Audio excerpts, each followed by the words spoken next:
নারিকেল কুড়ানো এবং নারিকেলের পানি আপনারা ডাবো ইউজ করতে পারেন। আর লাগবে আগার আগার পাউডার, রু আফজা। প্রথমে একটা বেস লেয়ার তৈরি করা হয়েছে নারিকেলের, 2 টেবিল চামচ রু আফজা, আগার আগার পাউডার যাবে, সুন্দর করে মিক্স করে নেবেন।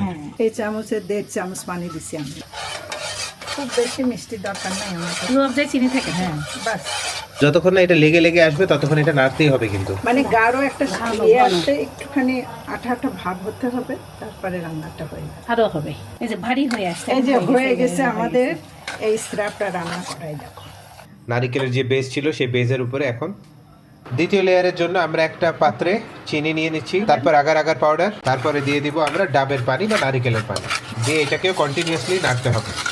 চুলায় চলে আসলাম, ঠিক আগের প্রসেসের মতন এটাও যখন একটু লেগে লেগে আসবে তখন এটাকে তুলে ফেলে দেবেন। হয়ে গেছে এই লেয়ারটা, দেখছো হ্যাঁ, হাত ঢুকছে না।